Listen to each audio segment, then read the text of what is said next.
It's Sunday, the 22nd of October, 2006. This is Vegan Freak Radio number 51.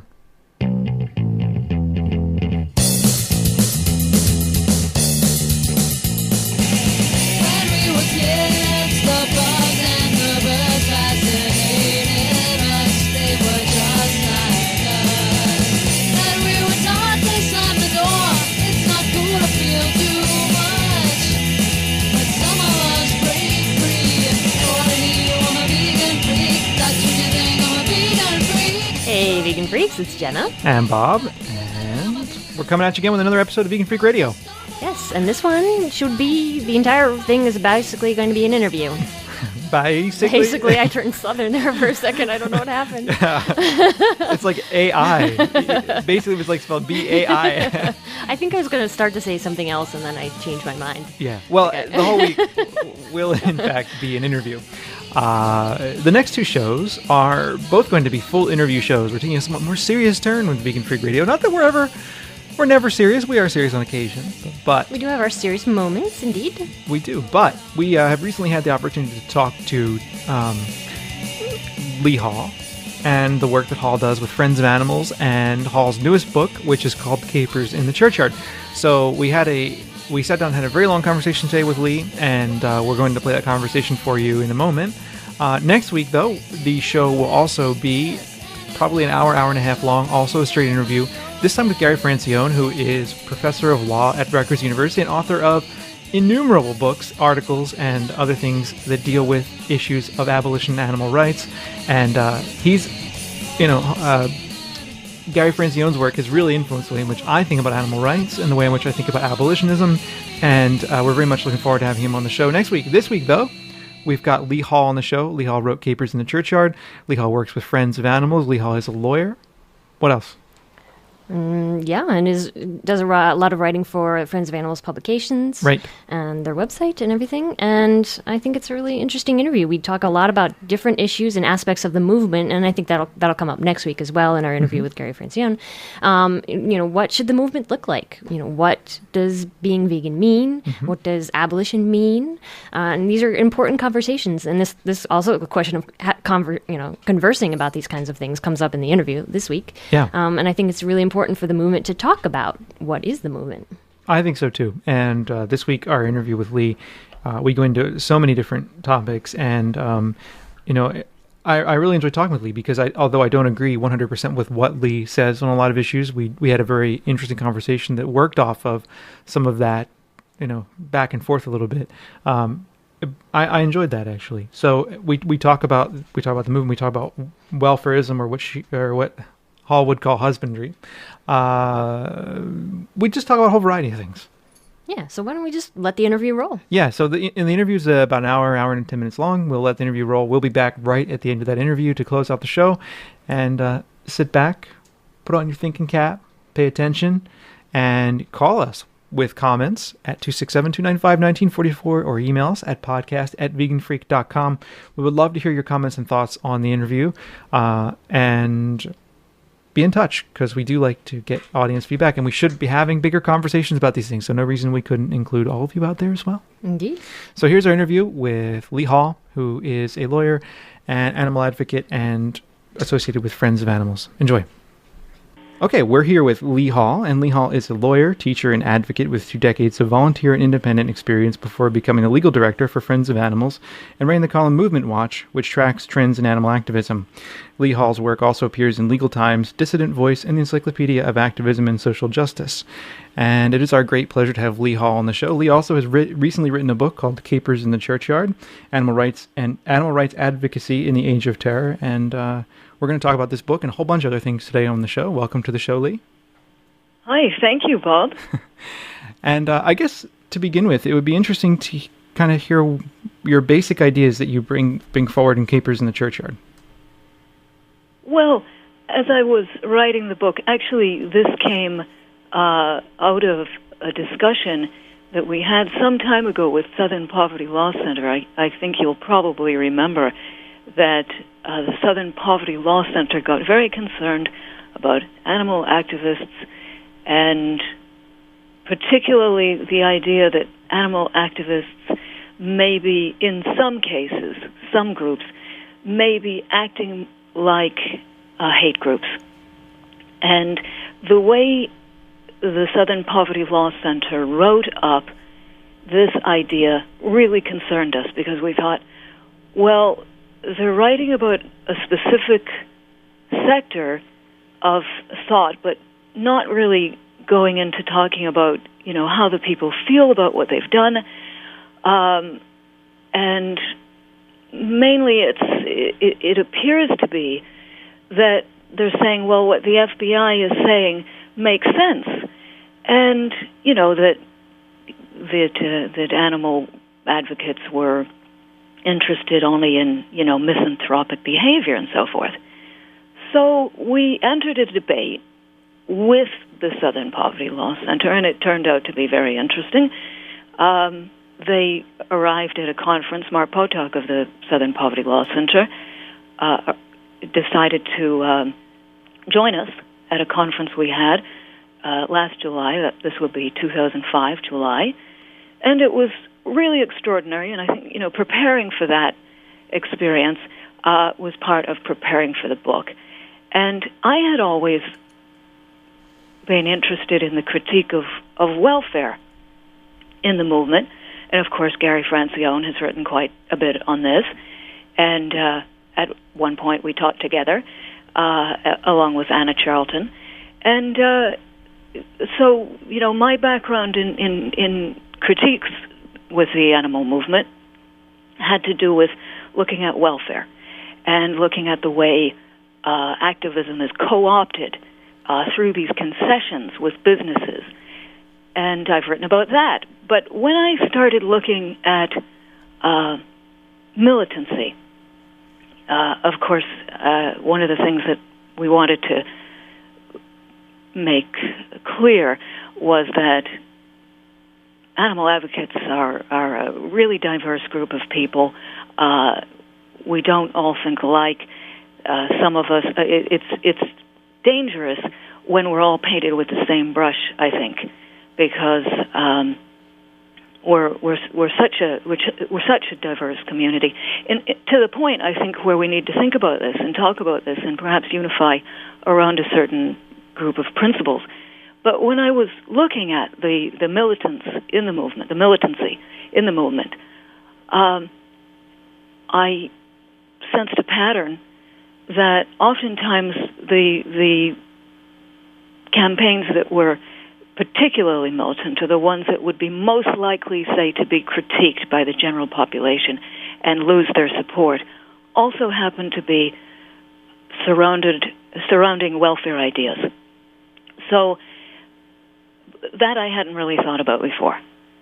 And when I started writing the book, more and more as I was writing, I saw that this was the case. And I don't know if anybody's really looked at that or analyzed that before, not that I know of. So that was something that I started, and sort of to open the dialogue on that issue.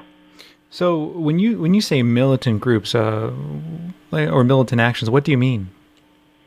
Well, I divide the idea of militancy from radical activism. When I talk about militant welfarism or militant action, militant advocacy, I am talking specifically about a certain kind of activism that will, say, not get the support of the public. And I think if we're going to use the paradigmatic example of that, it would be the Gladys Hammond case. It would be digging up a body in England, the case surrounding a group of family farmers who were supplying guinea pigs to Huntington Life Sciences in England.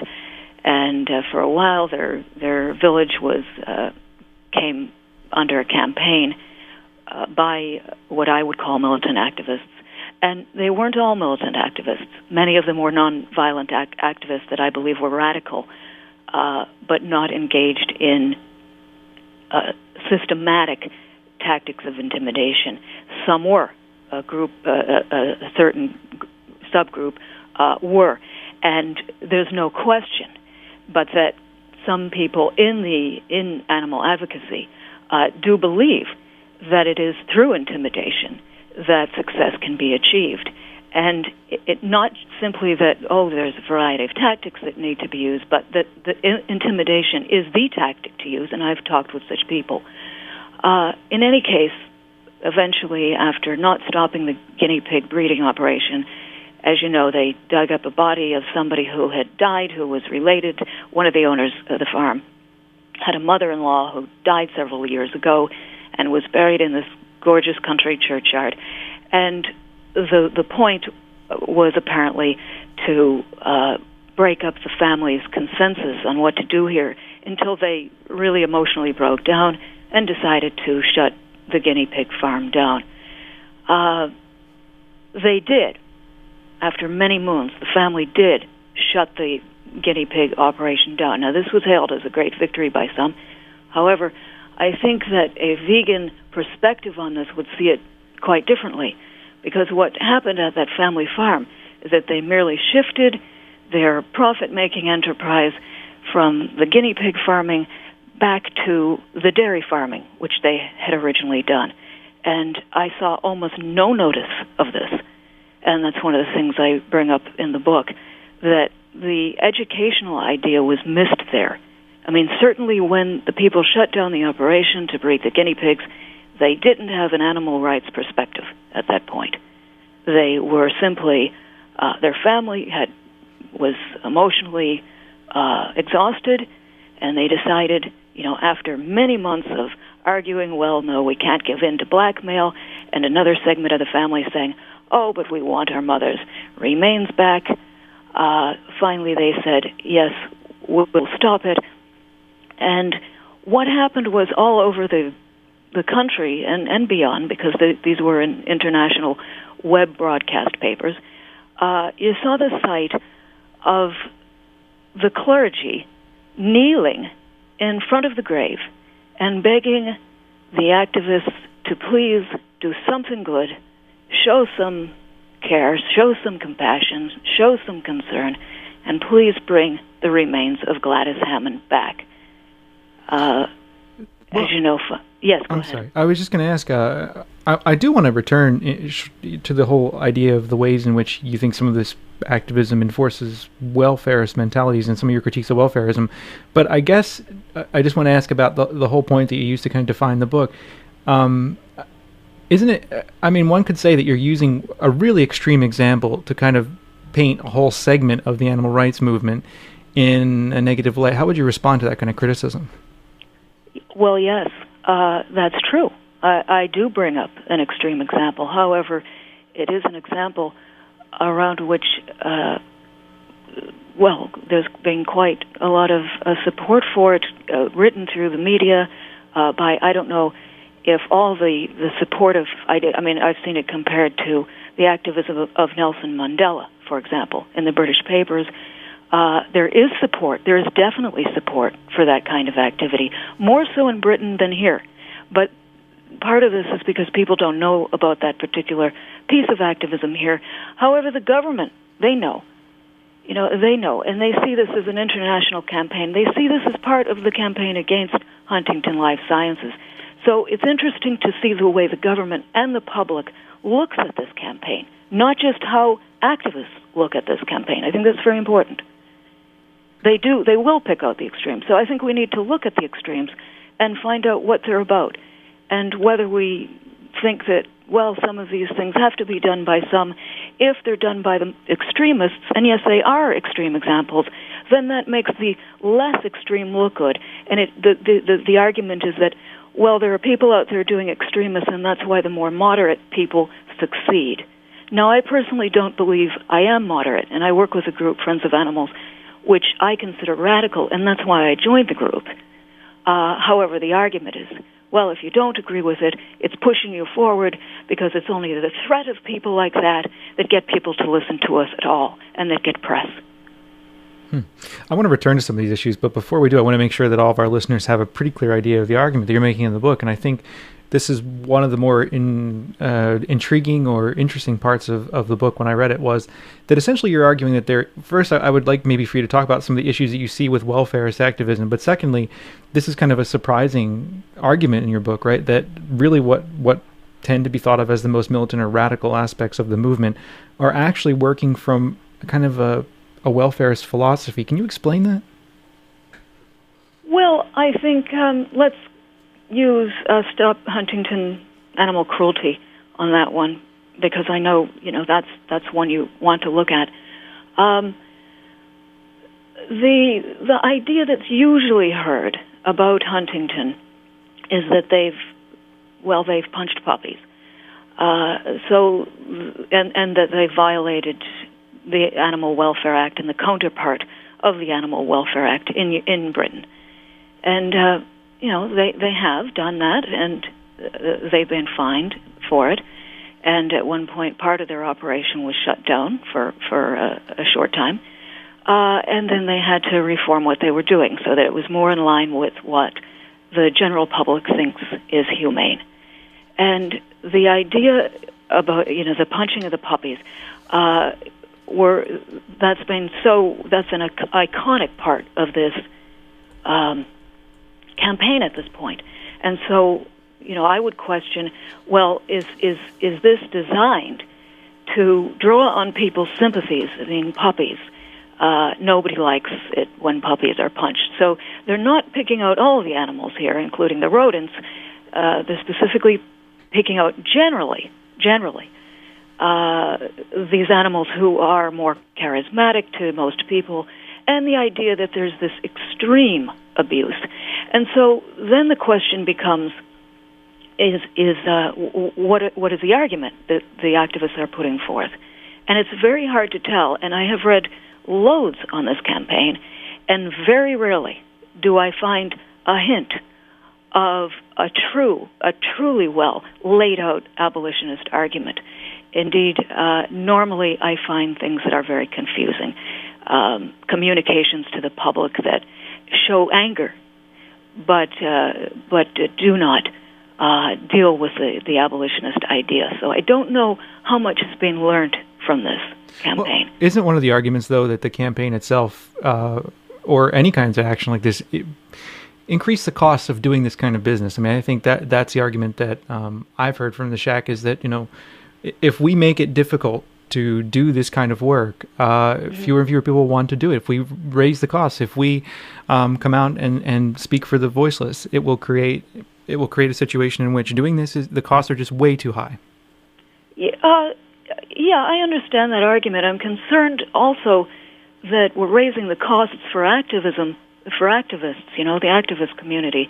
There have been countless fundraisers involving Shack, and the restitution here, that just the restitution alone, without going into the copious lawyers' fees that are coming out of this case, is, I believe, $1,001. So we're looking at, activists paying back to, including to the company. And so that's a concern that goes through my book as well. Well, is there, to some extent, are we dealing with the symptoms in a situation where insurance is going to cover costs, in a situation where animals are generally replaced, in certain circumstances, more animals were used than before? And what is this doing? How is this advancing a movement when so much money is put into this effort? And I know that people have rallied around it, and I understand the motivation for rallying around it. But I think that argument cuts both ways. It's a hell of a lot of money, $1 million, for an activist community. That represents a lot of money that could be used in other ways. So I just want to bring up that argument, can be used against us as well as the industry. Well, I mean, I understand that argument, but wouldn't one kind of the argument then in response to that be that really the problem that exists with regard to punishing these activists, I mean, the kinds of sentences they're receiving for the crimes they've committed, it's a direct result of things like the Animal Enterprises Protection Act and trying and prosecuting under these laws that, you see rapists get less time than some of the folks in the shack. And so I think I certainly understand the critique that you have, right? That $1,001,000 is in fact a lot of money that could be channeled into the community in different ways. But on the other side of it, doesn't it show I think the argument would be that it would show the injustice of the system and why we need to fight against that system that would create these kinds of barriers and challenges to begin with, without recognizing the inherent value of animals. So I don't know. I see what your point is there, and at the same time, there's another question to add to this, and that's that if we want to avoid these more and more draconian types of laws, how do we do that? How do we avoid these? We're seeing one coming up now. This HR 4239, this Animal Enterprise Terrorism Act, which of course I oppose, and so does everybody at Friends of Animals. But the progressive environmentalist George Monbiot, who writes prolifically for The Guardian and other, in fact has a website in Britain, very well respected writer, says that it has the concern that, well, if the activists become unpopular, there's an effect in the progressive community that many in the progressive community will stand aside as these laws are being forged, and the activist community, the animal community, then becomes some sort of a test ground that's particularly vulnerable if the rest of the progressive community is not completely behind them. And I think we've seen this play out. I'll give you an example of what Monbiot has written in The Guardian and on the Monbiot website. Here's a quote. "The demonstrators who have halted the construction of the new animal testing labs in Oxford command little public sympathy. Their arguments are often woolly and poorly presented. Among them is a small number of dangerous and deeply unpleasant characters who appear to respect the rights of every mammal except Homo sapiens. This unpopularity is a gift to the state. For fear of being seen to sympathize with dangerous nutters, hardly anyone dares to speak out against the repressive laws with which the government intends to restrain them." So you see, as Monbiot points out, the government will seize the opportunity provided to them by apparently dangerous activists to begin treating all kinds of dissenters as terrorists. And this kind of clampdown is taking place all over the world. So again, I think we need to see another, a more multi-dimensional discussion of the question that you bring up. Mm-hmm. Mm-hmm.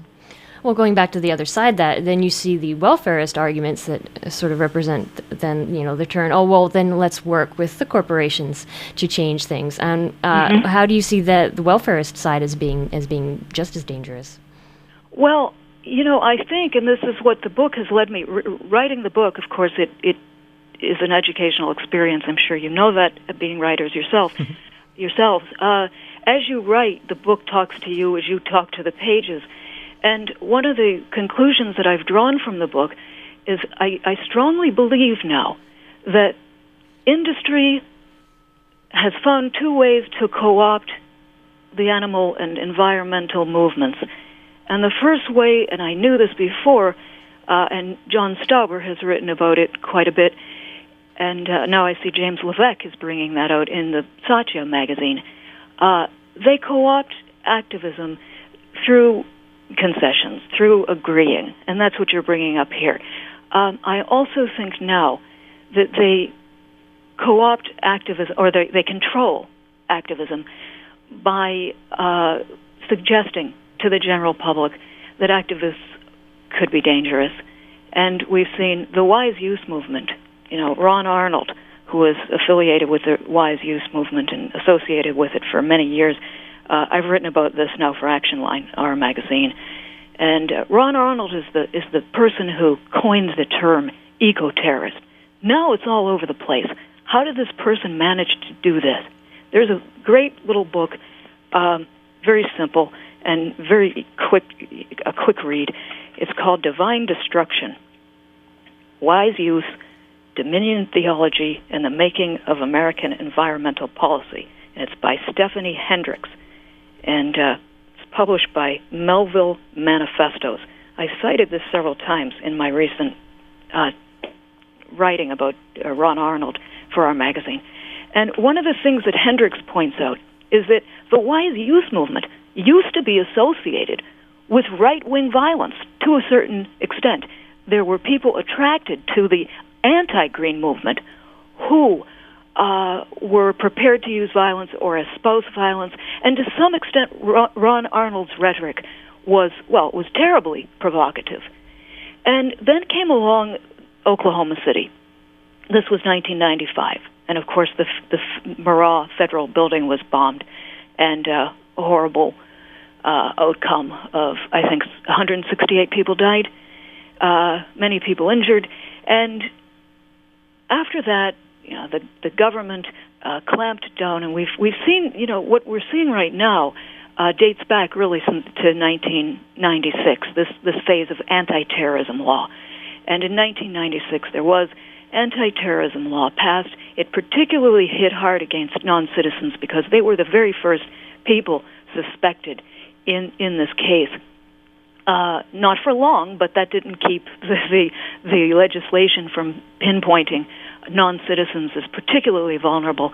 And to this day, the anti-immigration sentiment in this country is very well buttressed by the series of laws that was passed in 1996, and this was during Clinton's time.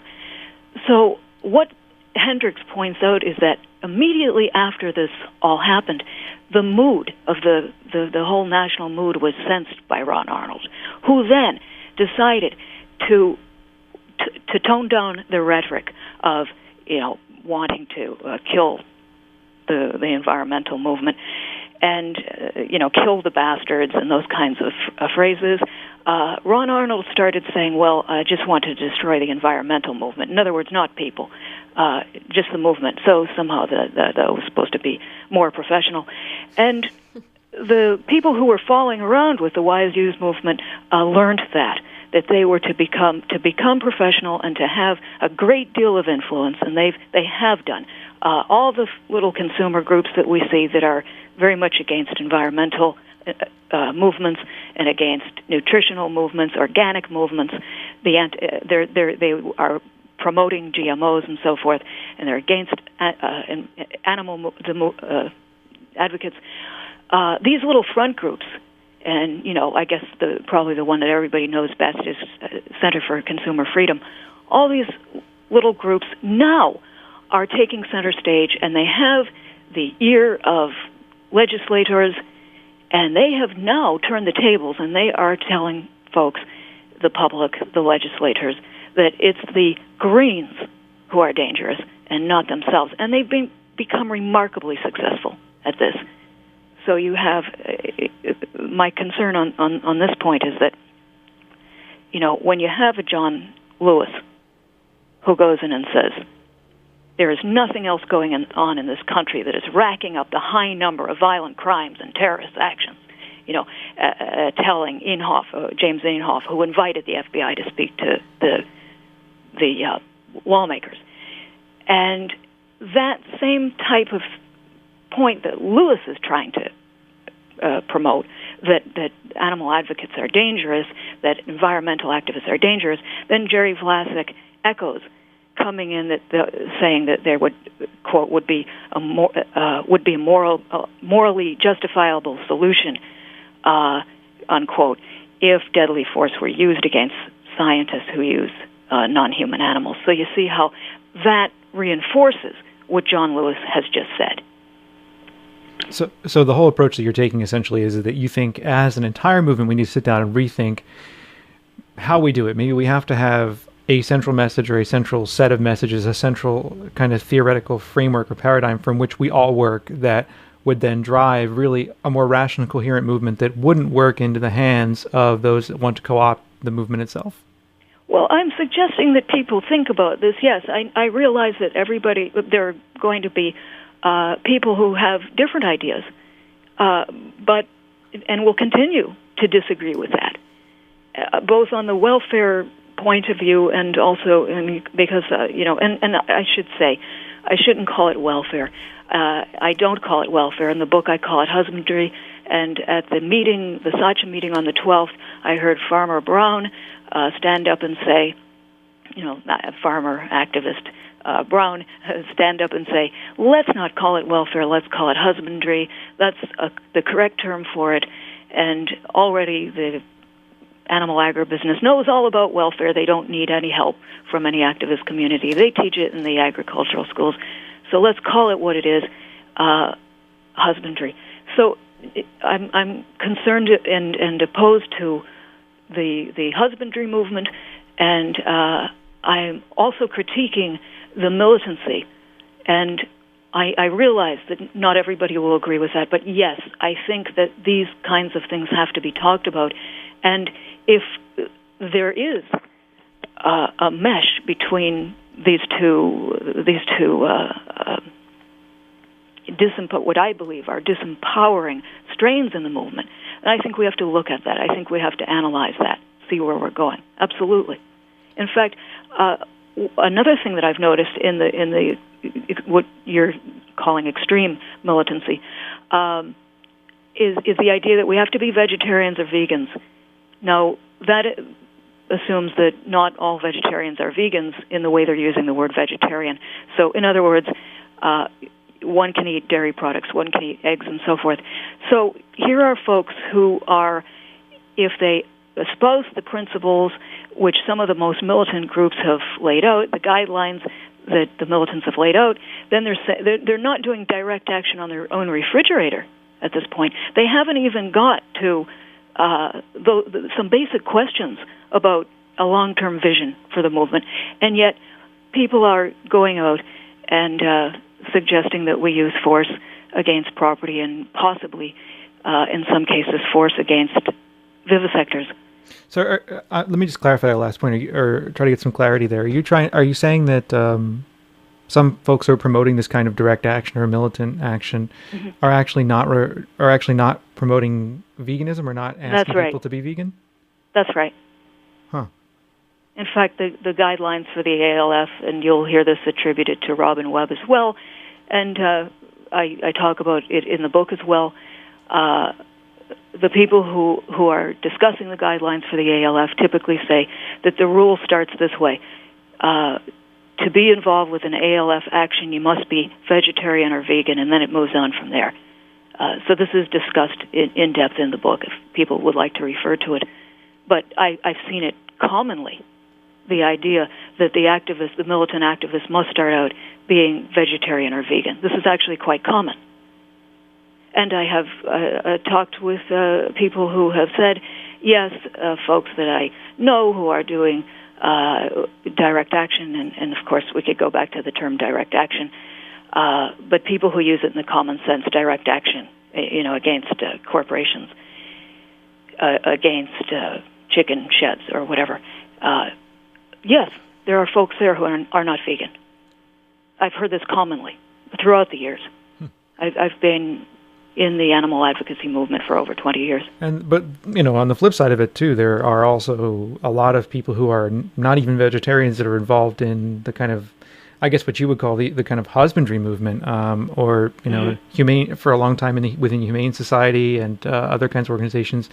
There's almost a complete lack of veganism or vegetarianism. And one of the things that I find really disturbing about all of this is really the kind of absence of veganism as the moral baseline, or kind of the living abolition in your daily life kind of idea, how that's missing from our movement, how I think that's really a necessary ingredient in it. I have to admit, I haven't seen as much of that on the kind of militant side of things. I guess maybe the folks I know I don't really know any militants, but the kind of stuff I read on that tends to have a very different approach to it. But yeah, I think that's one of the things I find very challenging about the kind of new welfarist, or what Francine would call new welfarist or husbandry movement issues. Yes, this idea that people go out and they do actions, I think generally because there's energy, and the energy has to go somewhere, right? And there's nothing wrong with energy, and certainly it does have to go somewhere. I don't believe in passivity. So then the question becomes, Bob, should we put some of this energy into veganism, into really coming up with some great arguments and ways of going out, doing outreach to the public, and getting the idea out there?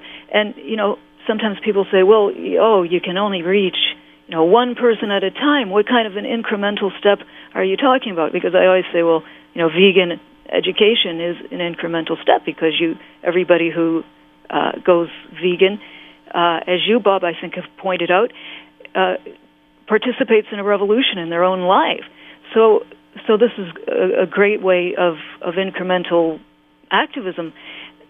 But it's also exponential. It's not just incremental, but it's also exponential, because everybody who does this is really energetic to do it in the first place. To think about, I'm going to change my life from the dominant paradigm.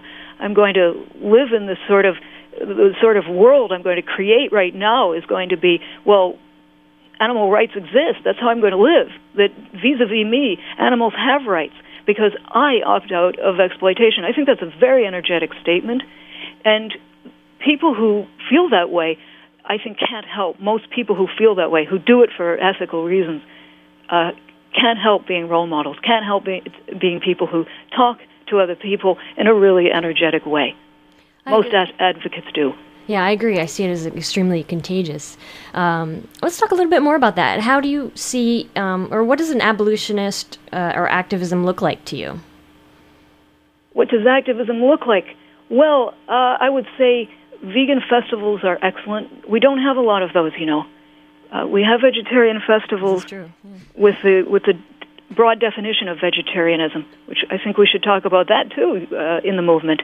Why so many activists are accepting the idea that vegetarian can mean with or without the use of eggs or dairy products. That's not the historical meaning of it.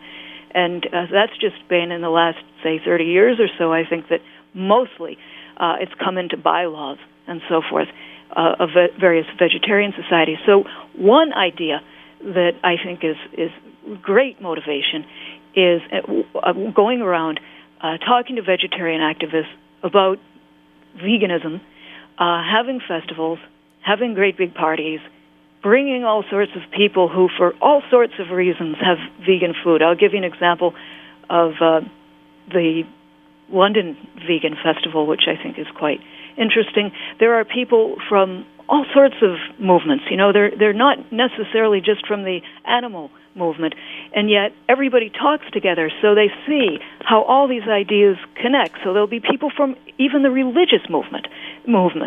There'll be people who come because they've cured their cancer, and with raw food diet, and that's how they feel. The Festival of Life, the people from the Festival of Life who do raw foods. In their opinion, their cancer was cured by a raw food diet. And who am I to disagree with them if that was their life experience?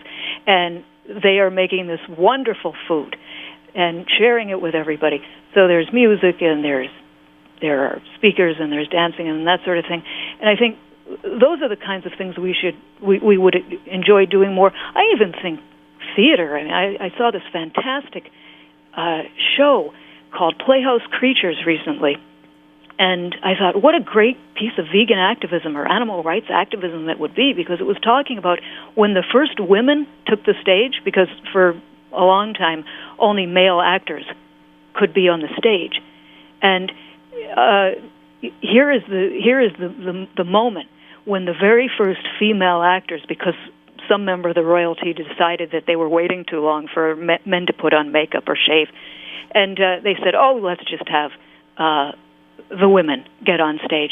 And when they did, these very first women, very first female actors, they got on stage, and it was clear that the whole point was prurient interest. The whole point, the reason they were there at the beginning was because they were showpieces. And it was highly sexualized. And one of them said, and this is a true story, and one of the elder actors said to the rest, well, this stage, this was owned by my father, and he had a show of dancing bears. And one day, one of the bears, she got up and assaulted the keeper. You know, I suppose it was probably her father, the person who was running the dancing bear show. The bear attacked, and what happened to the bear? Well, her claws were pulled out, and her teeth were removed. And the daughter said, I could remember, I saw the bear curl up in the most extraordinary pain, and I heard her wailing, her crying all night. But my father said, you have to do it now or the rest of them won't continue to dance. So this idea, I thought, the way this connects the various hierarchies, the various forms of oppression we deal with, and connects it to something like that. I think the audience was amazed, because here they thought they were going to come and see this body show about these first women actors, and it was advertised with a corset with 2 oranges on the top. That was what the posters, they were all over the city. This was in London. And the way people were attracted was this idea of sexuality. And I almost didn't go because of that. I thought it was just going to be, very sexual, very ha-ha, this is how it was type of thing. And there was going to be very little social commentary. But I was totally wrong. And I thought, how do these people feel when they see this connection with the bears? There was complete silence. And I was just imagining being in the minds of this audience. So to answer your question, I think there are so many creative ways that we could put our energies into something that really makes a huge impact.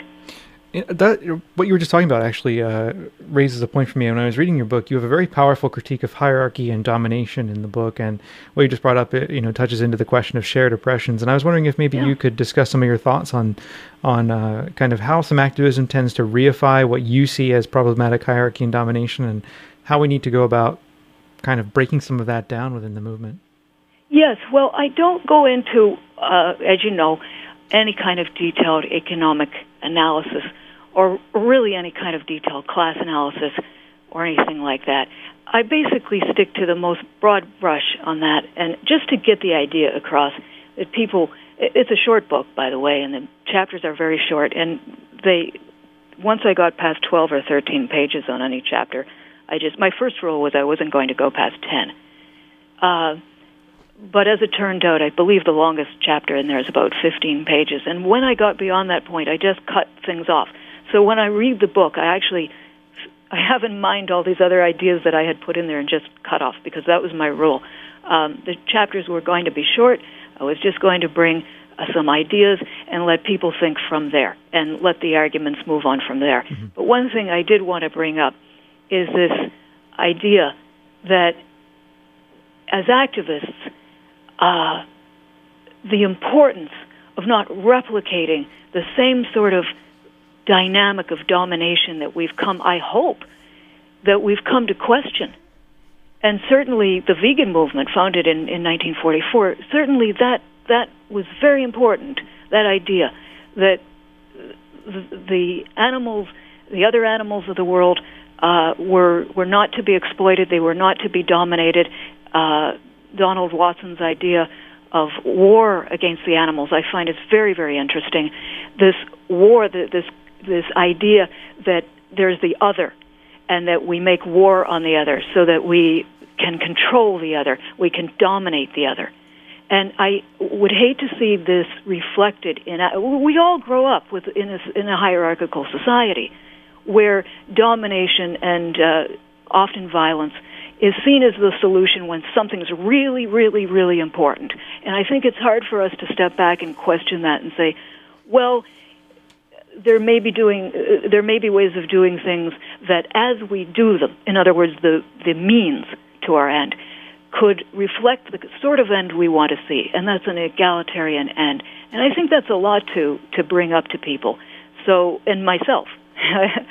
So it's certainly more of the beginning of that conversation than the end, as far as I'm concerned. There were loads of things I didn't do in the book. For example, I didn't give any sort of guidelines, which I thought would work out for activists. And people have said, oh, why, I feel so lost at the end of this. It's great, but, when I get to the end of it, I don't know what to do. And that's the point. I thought it would be a bit peculiar to write all this stuff about domination and hierarchy, and then at the end of it sort of pretend to hand down something.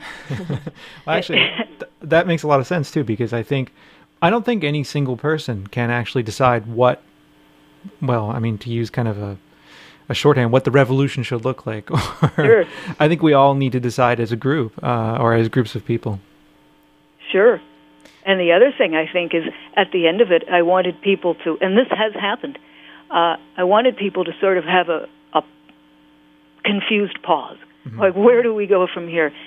Because I think that makes sense. I don't think we've really thought about a lot of these things, about domination, and certainly not as a movement. I mean, we haven't really talked about some of these issues. And basically the idea has been so far, go out and do this. Just do something. Just do it. Do it for the animals. And in the case of the organized welfare, professionalized welfare or husbandry groups, we've seen, click here or donate here. And so this sort of immediate, let's do something, whatever it is, because all these sorts of things are needed. So it doesn't matter what you do, just go out and do it. And I see that very strongly in the husbandry movement, and I see it very strongly in the militancy movement. So I don't think we've really talked about these fundamentals. And at the end of it, I think this is how I felt at the end of it. And somebody has asked me this in these exact words. What do you see as the vision? What do you see as where we're going? How do we go from here? What kind of society is it exactly that we want? How can our efforts best be used? If we're going to spend our mental resources, our psychological resources, our monetary resources, our time, what do we do, and how do we get to that goal? I love that question. What would a non-hierarchical society look like? Do we have any idea? How can we? So at the end of it, just sort of imagining, this creative visualization idea, imagining what if the world can survive global warming. Part of it, I think, is veganism. I think we have to have veganism to have environmental and social survival, really. But at the same time, we're looking sort of this long-term idea. What will it look like to get something that will be the first civilization that merits the name? And once we figure out, we'll say, how it would look like in a few generations. We don't know, really, what a few generations of veganism will do. But say we write that down and we have this mental idea. All right, great, then what do we do in our lifetimes to get there? And then say, what do we do in the next 10 years? What does our organization want to do in the next, then, 5 years? What should we be doing this year? And so here's a movement that would have this game plan. And that's something, of course, that we all need to talk about. I really think that Satya magazine, in the last couple of issues, has touched on this in a way that should be really supported strongly and praised. Absolutely. What they've done, very brave. Yeah, I agree. I was just going to say that I see one of the places where the conversation is really started and hopefully will continue is in Satya magazine, and I think they've done a really good job in opening up the questions that we really need to be talking about, like you just said.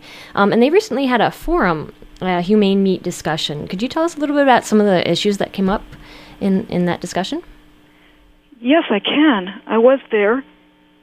You were in upstate New York. Yeah, we were a good 6 or 7 hours away, so we couldn't make it.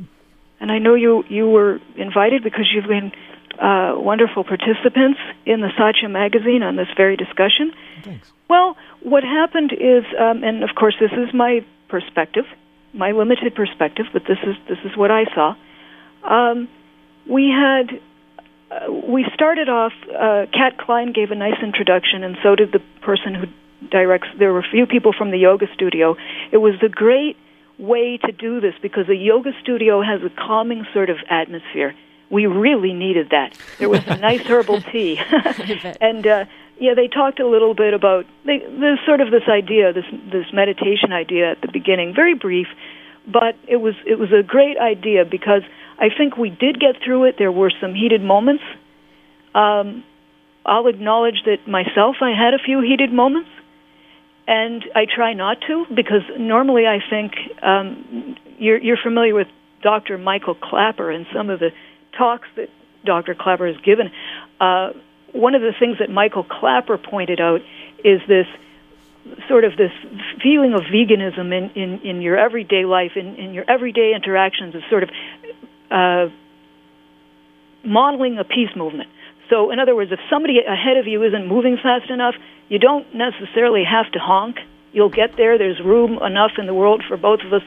And I thought this was really helpful, because I'm starting to think of what I do in my life, my daily interactions, and I tend to be sort of hot-headed.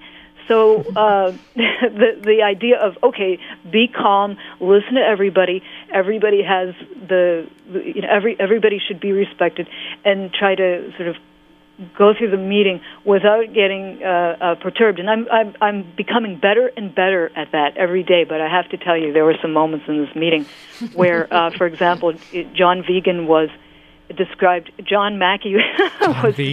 a vegan. and I just, I have to say, I had to get up at that moment. John Mackey, of course, isn't a vegan. No. So the idea that, well, isn't it wonderful that the animal advocacy movement has prevailed upon this person who's a vocal pro-capitalist, international meat marketer and also a purveyor of goat cheese, that happens. I think that's the big favorite in the John Mackey diet is goat cheese, because not only do we hear that Mackey eats it, but they sure have a big section of it when you walk into these various places. So it sort of, the interior reflects this person's tastes, I assume, because that's one thing we always hear, that John Mackey does have a penchant for goat cheese. On the subject of Mackey, though, I don't mean to interrupt, but it's actually really relevant, because in that same in the most recent Satya magazine, there's also what Peter Singer has characterized as kind of a middle finger letter to friends of animals. And I'm wondering if you have any thoughts on that, because for those that don't know, the letter is Peter Singer and, I don't know, a whole list of animal advocacy groups coming out and saying that they support Whole Foods' fine standards for, pioneering standards, I think they're called, for dealing with animals in agricultural production. I find it very Orwellian that we have animal advocacy groups, kind of promoting the consumption of animals, but Peter Singer's very clear in the interview that this is meant to marginalize friends of animals, and I'm wondering what you think of that idea. Well, the way it worked was, when we first heard about the Animal Compassion Foundation, which was obviously going to be a selling point for Whole Foods Market, and a way for them to say that they were involved in social responsibility, we protested about it, particularly because John Mackey was saying, I'm a vegan, and people were saying, oh, well, why don't you pick on Safeway or some other place where they sell, and they don't even try. Well, that's the point. They don't say that they're somebody they're not. And so we felt that Mackey was speaking or purporting to speak for us, because here's somebody who's saying, well, I'm a vegan, and, I'm going to do this.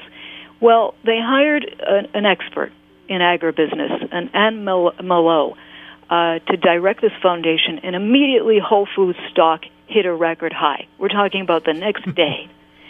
And then they said, well, we're going to have the final Tuesday in January of 2005, and we're going to have people go in there and with silhouettes of a bird, a pig, and a cow.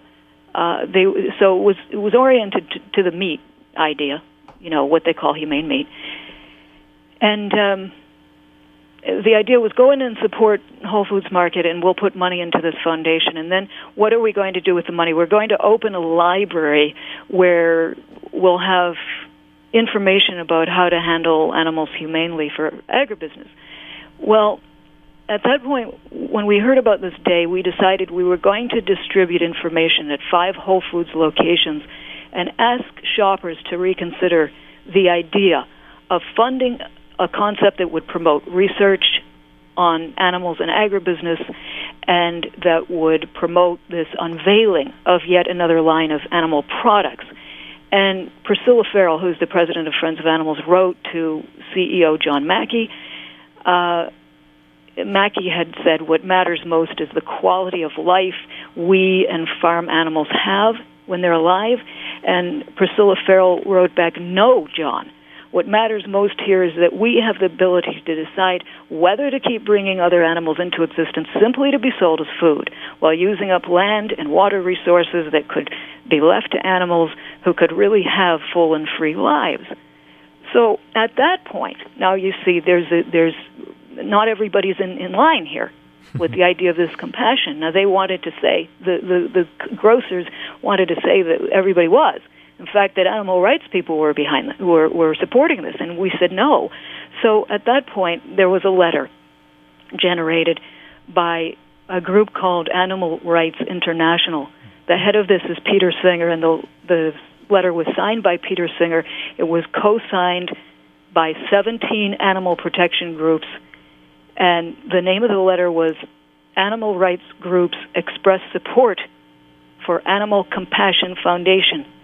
It was signed by the Animal Welfare Institute, Animal Place, the Animal Protection Institute, AVAR, which is the Veterinarians Association, several local groups, Compassion Over Killing, Farm Sanctuary, Mercy for Animals, Vegan Outreach, and several groups that had been in the very beginning in December 2003 were involved in an early meeting on this, including Viva USA, the Animal Welfare Institute, People for the Ethical Treatment of Animals, and the Humane Society of the United States. Now, in the meeting the other day, this was the 12th of October, you're talking about what the meeting was called the Humane Meat Discussion. That's why I'm using the phrase humane meat. Gene Bouston acknowledged, now this is now late 2006, mind you, there are still no actual compassion standards in place. Nevertheless, in London, and I talked about this at the meeting, there's a brand new Whole Foods Market. It's actually the first one that Mackey is naming Whole Foods Market, as far as I know. To date, what Mackey has done is taken over Fresh and Wild, an organic chain. And so Whole Foods Market controls the chain Fresh and Wild. But now, in the most expensive part of London, at the site of Barker's of Kensington, which was London's oldest and most elegant department store, we're now going to have the first Whole Foods Market. And there's a huge, big billboard, massive. This is like the site of a museum, and it's across from Hyde Park. Very expensive area, very high-profile area.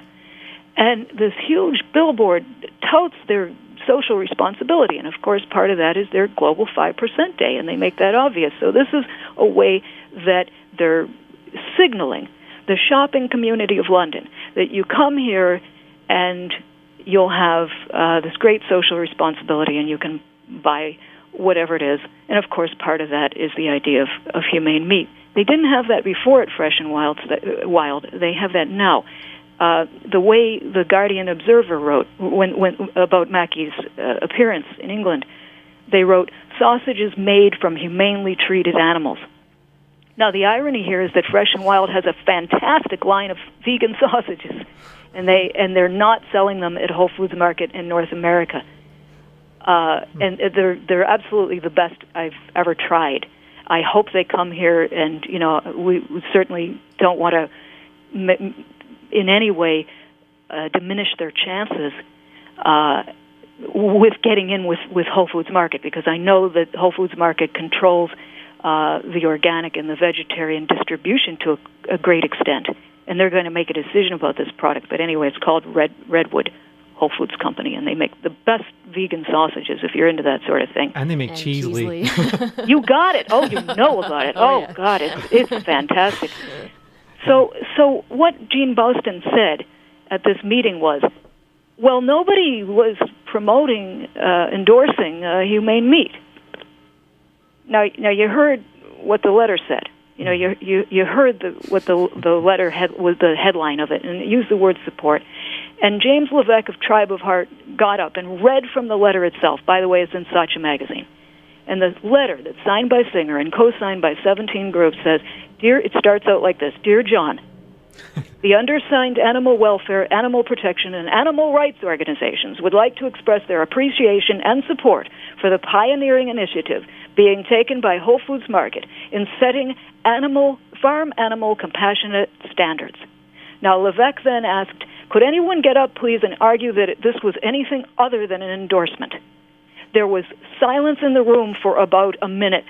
Nobody could or would reply that it was anything other than an endorsement. Yeah. So I said, well, okay. So first, there's the question about the personal veganism. Is Mackey eats animal products?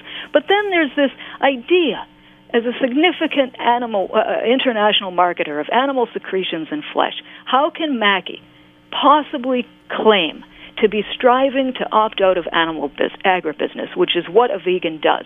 This notion of, I don't sell prostitutes, I don't sell them. I don't use the prostitutes, I just sell them. What is the word for that in the English language? And in fact, we had talked earlier in the meeting, about sex slaves in Eastern Europe and the United States. And people were talking about the use of individuals for their body, the complete commodification of individuals for their body. We talked about it earlier in the same meeting. So then, this idea that Mackey's a vegan, and there were people, at least one person, prepared to continue to insist on that at this meeting. And so the question was, well, what do you call somebody I don't eat them, I just sell them? Yeah, I mean, if you make a profit on the exploitation and suffering of animals, I don't think you can rightly call yourself a vegan. It violates what I would think would be one of the tenets of veganism. But I suppose that the way in which our choices are so individualized, there's some way in which logically, illogically, one could argue this, but I don't even see how it could be argued with the case of John Mackey. And also, you mentioned earlier that he's so pro-capitalist and also quite anti-union, or at least he has espoused those kinds of positions. I find it very difficult to believe that, he's vegan for anything more than what would, you can maybe argue health reasons or perhaps as a marketing reason. Yes, great point. I'm going to be writing more about that. One of my favorite publications, as you probably know, is Dissident Voice. By the way, talk about a publication that goes all over. You would love it because there's so many parts of the various radical spectrum. There are so many ideas about how to change society in that magazine, and I think it's an online magazine, and I think it's fantastic that they are inviting the animal rights argument into that magazine, Dissident Voice. So that's one of the things they do a lot on serious grassroots change in the hierarchy department. They're very keen on this. Excellent. And so the idea that Mackey, as somebody who's decided that corporations are the answer for workers, for animals, this idea that if workers are going to get respect and non-humans are going to get respect, the way they're going to get it is corporations are going to give it to them. Yeah, it's baffling to me. Absolutely baffling. I suppose we should probably start calling this to a close. You're probably quite tired because we've really been putting you through the paces here. And well, it's delightful. Thank you very much. Yeah, your questions are great, and this stuff. I just get energized talking about this stuff. Well, that's good to hear, actually, because we've enjoyed talking with you. But before we pull it to a close, is there anything else that you wanted to touch on before we head out? Any other issues that you'd like to discuss? Well, I guess I'd like to, now that you ask me, end it on something that Donald Watson said in an interview shortly before, well, you know that Donald Watson recently passed away. Right. At the age of 95, after being an official vegan since 1944, but of course before that. And so this was certainly a great, here's a person who really did self-experiment, did the experiments on oneself, which is the moral way to do it, I think, and proved that you could do it. And so Donald Watson was asked by an interviewer several years back, well, now the millions of people who are now vegan, do you have any messages for them? And Watson said, oh, yes, take the broad view of what veganism stands for.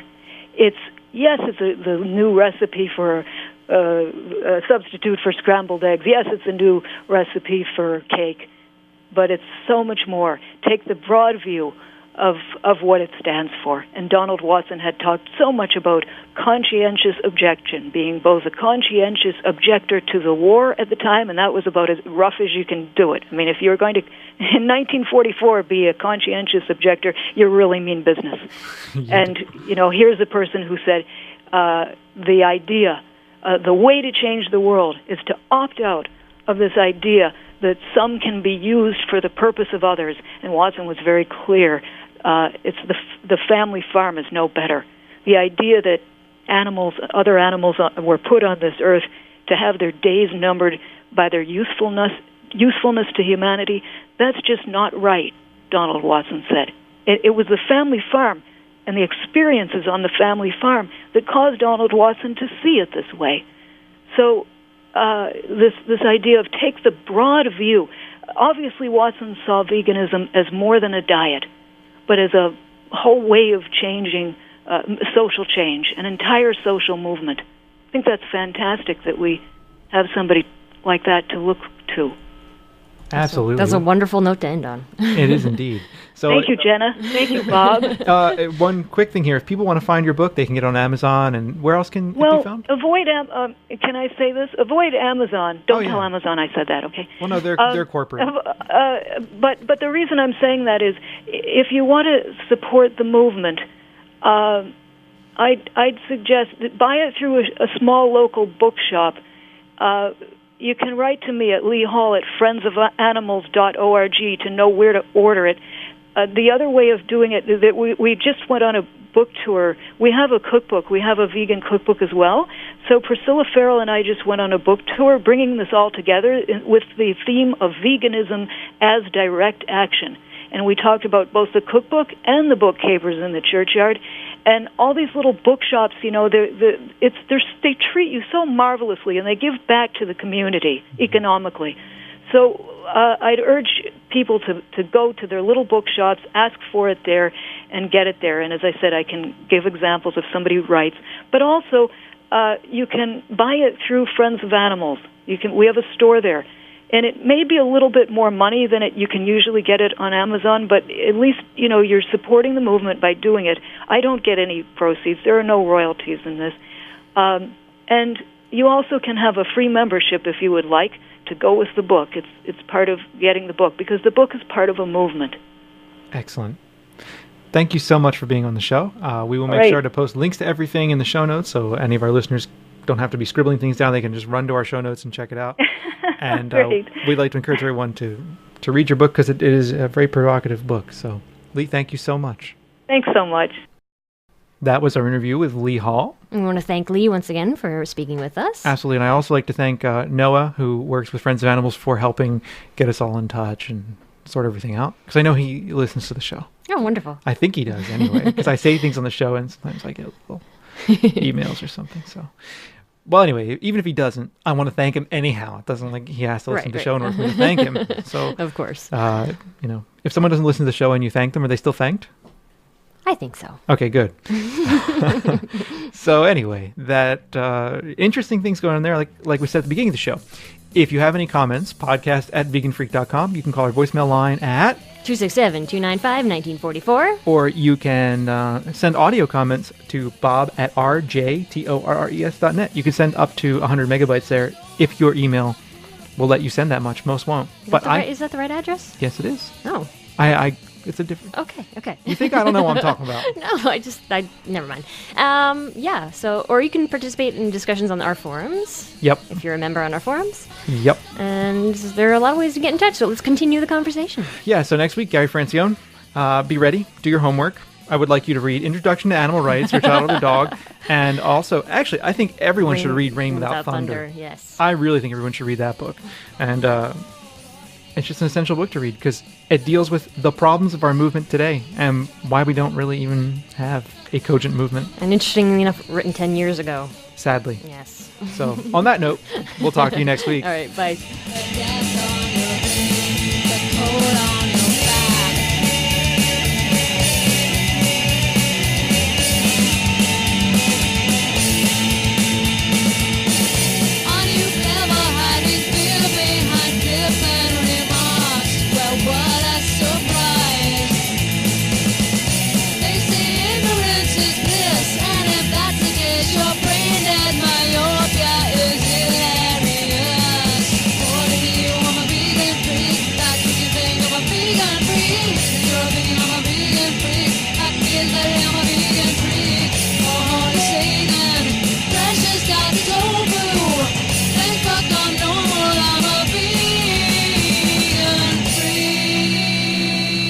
Hey, Jenna, apparently you have mail.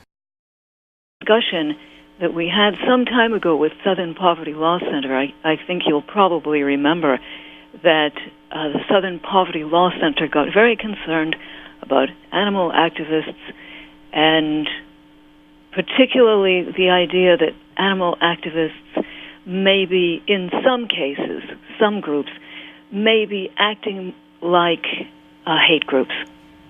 And the way the Southern Poverty Law Center wrote up this idea really concerned us, because we thought, well, they're writing about a specific sector of thought, but not really going into talking about, how the people feel about what they've done. And mainly it appears to be that they're saying, well, what the FBI is saying makes sense, and that animal advocates were interested only in misanthropic behavior and so forth. So we entered a debate with the Southern Poverty Law Center, and it turned out to be very interesting. They arrived at a conference. Mark Potok of the Southern Poverty Law Center decided to join us at a conference we had last July. This would be 2005 July, and it was really extraordinary. It's Sunday, the 22nd of October, 2006. This is Vegan Freak Radio number 51.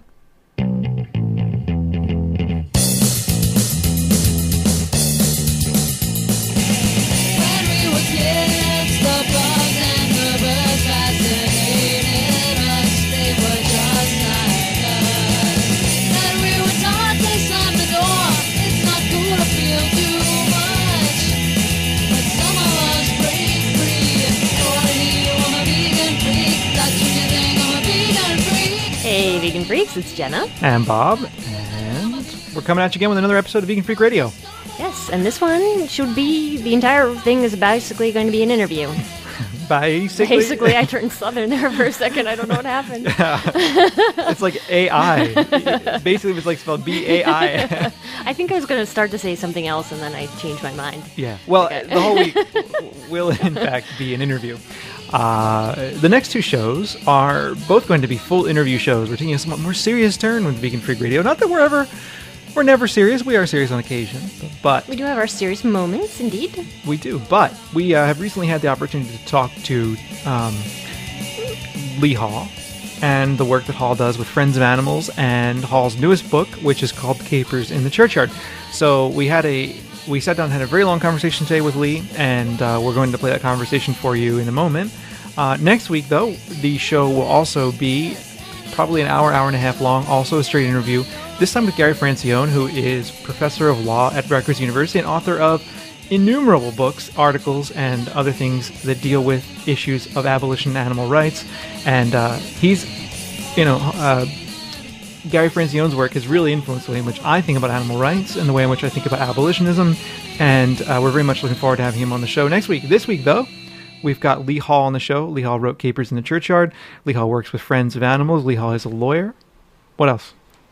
Yeah, and does a lot of writing for Friends of Animals publications, Right. and their website and everything. And I think it's a really interesting interview. We talk a lot about different issues and aspects of the movement, and I think that'll come up next week as well in our interview with Gary Francione.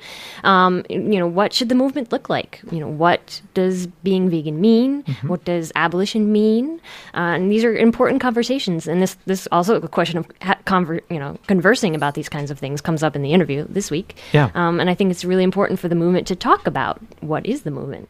I think so too. And this week, our interview with Lee, we go into so many different topics. And, I really enjoy talking with Lee because although I don't agree 100% with what Lee says on a lot of issues, we had a very interesting conversation that worked off of some of that, back and forth a little bit.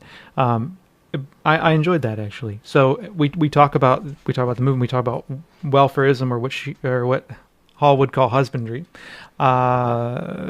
We just talk about a whole variety of things.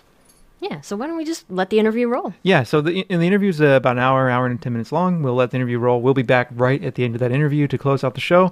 And sit back, put on your thinking cap, pay attention, and call us with comments at 267-295-1944 or email us at podcast@veganfreak.com.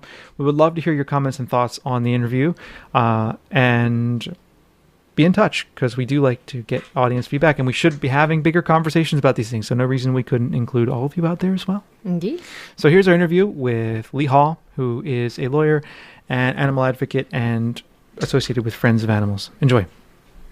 Okay, we're here with Lee Hall, and Lee Hall is a lawyer, teacher, and advocate with 2 decades of volunteer and independent experience before becoming a legal director for Friends of Animals and running the column Movement Watch, which tracks trends in animal activism. Lee Hall's work also appears in Legal Times, Dissident Voice, and the Encyclopedia of Activism and Social Justice.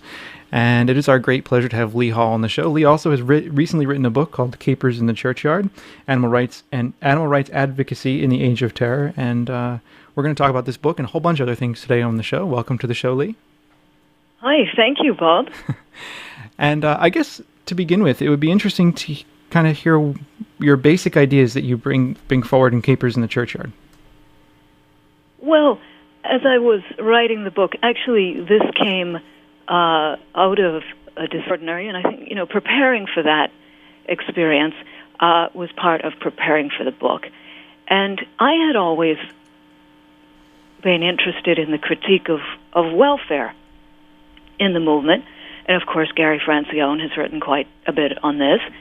And at one point we taught together, along with Anna Charlton. And so, my background in critiques with the animal movement had to do with looking at welfare and looking at the way activism is co-opted through these concessions with businesses. And I've written about that. But when I started looking at militancy, of course, one of the things that we wanted to make clear was that animal advocates are a really diverse group of people. We don't all think alike. Some of us, it's dangerous when we're all painted with the same brush, I think, because we're such a diverse community, and to the point, I think, where we need to think about this and talk about this and perhaps unify around a certain group of principles. But when I was looking at the militants in the movement, the militancy in the movement,